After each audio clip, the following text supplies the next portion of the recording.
Friends, இந்த வீடியோவில் நம்ம எதை பற்றி பார்க்க போகிறோம் அப்படின்னா எப்படி வந்து இனிப்பு பணியாரம் வந்து செய்யணும். ஸோ அதான் ஃப்ரெண்ட்ஸ் இந்த வீடியோவில் நம்ம பார்க்க போகிறோம். ஆக்சுவலி இது செய்யறது வந்து கொஞ்சம் ஈஸி தான். ஸோ அதான் ஃப்ரெண்ட்ஸ் எப்படி செய்யுது அப்படின்னு பார்க்க போகிறோம். ஸோ ஸ்கிப் பண்ணாமல் இந்த வீடியோ பாருங்கள், உங்களுக்கு ரொம்ப ரொம்ப யூஸ்ஃபுல்லாக இருக்கும். வாங்க ஃப்ரெண்ட்ஸ் இப்போ வீடியோக்குள்ள போகலாம்.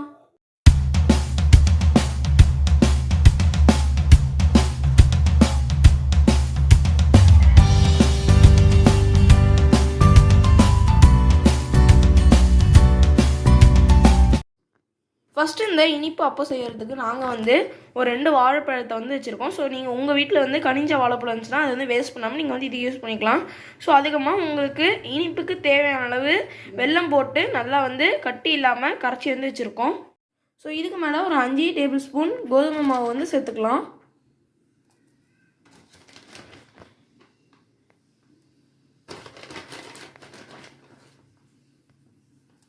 இப்போ ஒரு கை ரவை சேர்த்துக்கோங்க. இப்போ ஒரு பிஞ்சு ட்ரை ஜிஞ்சர் பவுடர் வந்து சேர்த்துக்கோங்க. அதாவது சுக்கு தான் இது வந்து கொஞ்சம் என்ன சொல்கிறது பிஞ்சு கணக்குலேயே வந்து சேர்த்துக்கோங்க. இப்போ ஒரு 1/4 டீஸ்பூன் ஏலக்காய் பவுடர் வந்து சேர்த்துக்கோங்க.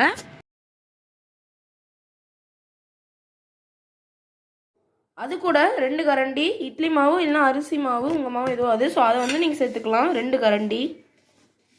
ஸோ இப்போ வந்து இதை எல்லாத்தையும் சேர்த்து ஒன்றா வந்து மிக்ஸ் பண்ணிக்கோங்க. இப்போ இதை எல்லாத்தையும் சேர்த்து நல்லா வந்து மிக்ஸ் பண்ணிக்கோங்க.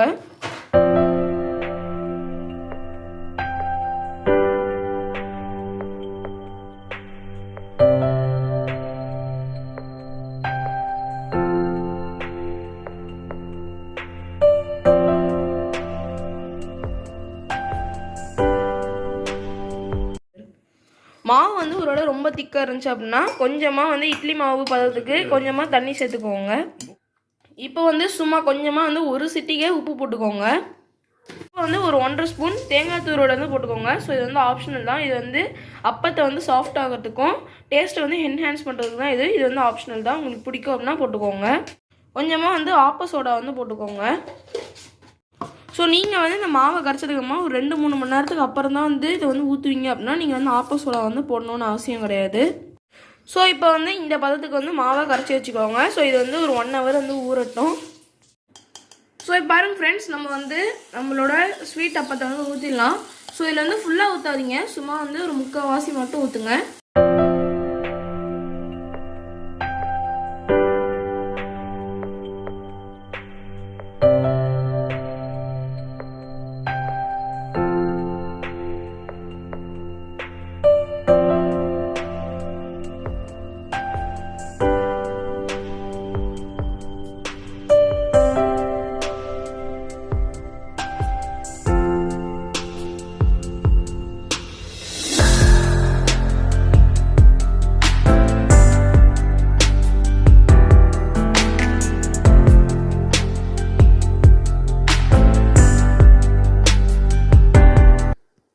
ஸோ இப்போ வந்து ஒரு 2 நிமிஷம் வந்து மூடி போட்டு மூடி வச்சுருங்க.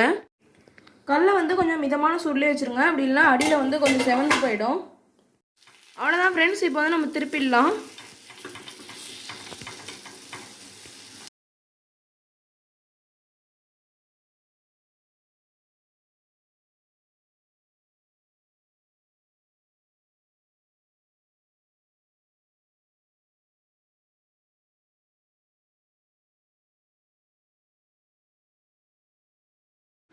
ஸோ பாருங்கள் ஃப்ரெண்ட்ஸ், நல்லா வந்து கோல்டன் ப்ரௌன் கலரில் வந்து வந்திருக்கு. ஸோ இப்போ வந்து ஒரு 2 நிமிஷம் கீழே வந்து அதுக்கப்புறமா நம்ம எடுத்துட்டோம் அப்படின்னா நம்மளோட இனிப்பு பணியாரம் வந்து அருமையான சுவையில் சூப்பராக வந்து ரெடி ஆகிடும்.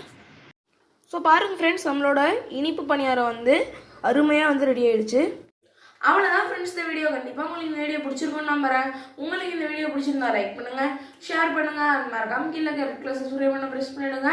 பக்கத்தில் இருக்க பெல் ஐக்கானையும் கிளிக் பண்ணி ஆல் அப்படின்ற கொடுத்துக்கிட்டிங்கன்னா நான் போகிற ஒரு வீடியோக்கு உங்களுக்கு ஒரு நோட்டிஃபிகேஷன் வந்துடும். ஸோ அவ்வளோதான் ஃப்ரெண்ட்ஸ், அடுத்த வீடியோவில் சந்திக்கலாம். அது வரைக்கும் நன்றி, டாடா, பாய் பாய்.